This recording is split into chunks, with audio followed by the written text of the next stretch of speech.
Bricky. I'm in a creative slump, man, and I don't know what to do about it. It's like my channel it's knife based, right?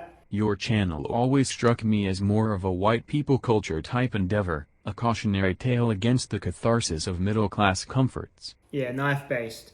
And I don't know, my interest in knives is just, it's at about 30% of what it usually is. And I don't know why.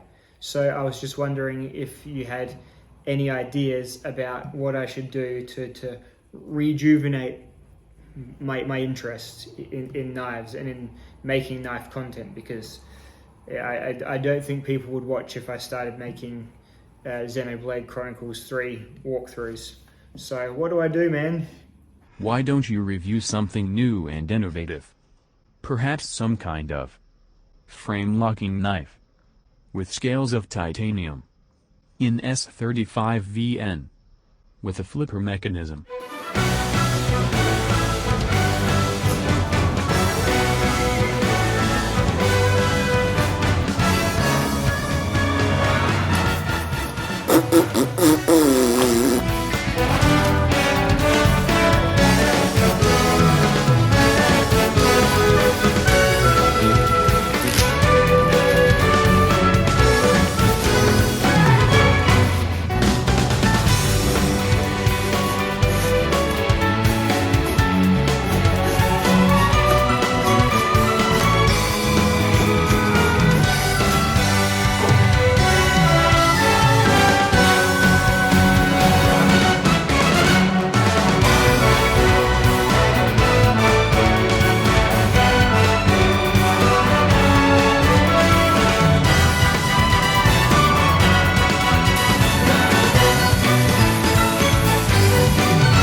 You know, it took me getting a new titanium frame lock flipper to realize that it's really hard to get excited about a new titanium frame lock flipper.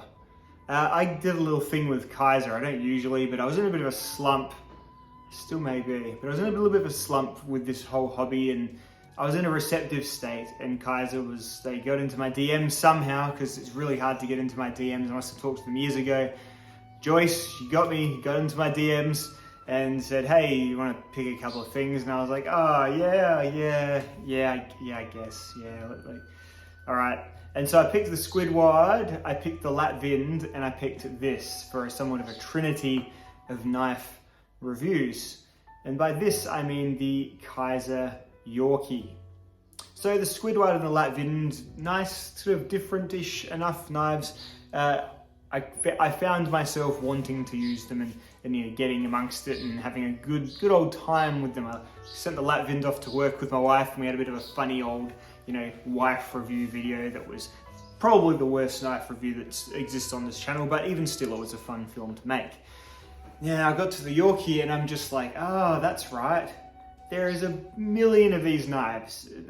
Everyone makes like 15 of them, and I just, I've really struggled with this one. I've struggled getting up the motivation. It's just so, yeah, it's all just like that.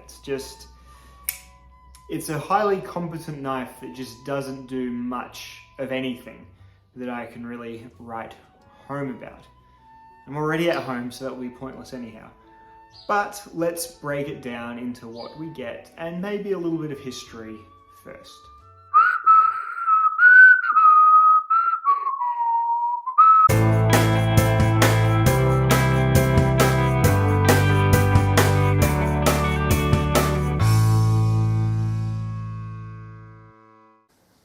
Hey gang, a review today on this Kaiser Gemini. This is one of the finest. Sorry, I can barely watch my old videos. So yes, the Kaiser Gemini channel favorite. And so when Kaiser somehow got into my Instagram DMs, which is quite hard to do because I've got it all set up because I just don't have the time for them. So only people I sort of follow can get me, kind of thing. I was like, you know what, maybe this is a sign to pull me out of my knife slump. So I was like, all right, yeah, they said pick 3. So I picked the Squidward, cool little front flipping knife. The mini Latvind in green, which is a flipper, but a unusual flipper, and also a front flipper. Yeah, a more successful flipper than front flipper. And then I chose, something that I thought would be a safe bet was the Yorkie. So after all this sort of time, I did the reviews and I've put a bit of effort into these other two. The conclusions I can draw about the Yorkie is that I have held a lot of knives in my time, and this is definitely one. This may well be the knife of all time. Yeah, it's hard to get a buzz going about this little guy. I don't know. It's just all so darn neutral. What are your thoughts on this momentous occasion? Your neutralness? I have no strong feelings one way or the other. This is a very well-made, well-put-together knife. Mechanically, it is very, very sound. But there are a couple of little things that, even if it was rather boring, I can do boring. I'm a pragmatic person at heart. I usually do gear my knife purchases towards things I'm actually going to use. Not to say that I'm all use your shit hashtag. I think you can enjoy knives even if you just handle them and enjoy them as objects. It's just as valid. But I generally do lean towards the more pragmatic. But this guy is just a little bit too small and a little bit too uncomfortable for me to be choosing to use on a day-to-day basis. Let's look at it again next to the We Knife Co. Banter, a knife of very, very similar dimensions. But because the We Knife Co. Banter is a thumb stud opener and doesn't have basically almost an inch of handle space that's been relegated to containing a flipper, you can get your full 4-finger grip up onto the Banter. Whereas this guy here is a 3-fingered knife at best for me and my larger hands. I'm not an enormous person, but I suppose I'm a larger than average male if you consider all the males in the world. So my hand just finds itself a little cramped on this fella, mainly because of the flipper design. This is a great flipper design. You see how it is sort of angled towards the top of the knife, and so when you flip the knife open, the flipper is like you can have your finger over that. It's not pointy at all, and that is certainly something that this knife could have used, or it could have perhaps been a front flipper would have been a pretty great idea. And I'm sure there is a very similar knife made by or designed by Ray for either Monterey Bay or for Kaiser that probably does front flip and does remove this flipper issue. But it's pretty precious real estate when your knife's this small, and having that much of the handle when it's open be taken up by the flipper tab didn't really do it any favors for me anyway. That being said, it's a very light use sort of EDC, getting towards more of a fidgety pocket sculptury type thing. And I guess for those purposes, a 3-finger grip isn't too bad. But then for those purposes, you're going to want something with a bit more snazz, razzmatazz, pizzazz than this guy's got here. This is very much this is a beige Volvo of knives. It's pretty safe. I think, 6-7 years ago, when a knife doing this was the whole battle won, and that was impressive, then yeah, this sort of thing would have gone gangbusters. And in fact, maybe if I was to get a Gemini in my hand again, I would be a little bit bored by it too.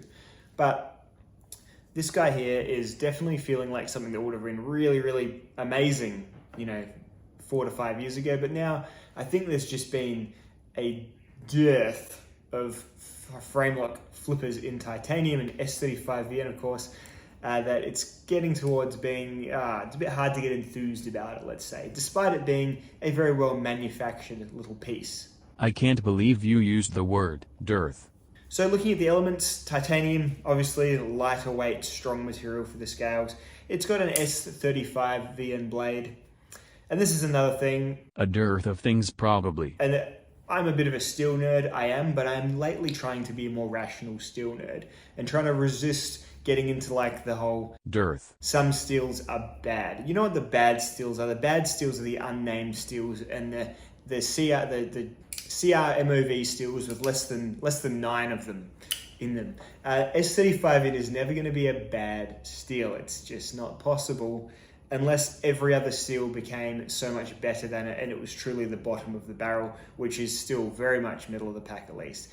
This is a miraculous metallurgical age that we are living in, when S35VN is seen as sort of old hat and mundane. Probably due to a dearth of steel options. But it's still a very well-performing, very great entry level, at the very least steel, and even leaning towards the upper quality stuff, even still, even given that there is a lot above it now because, the industry is constantly evolving.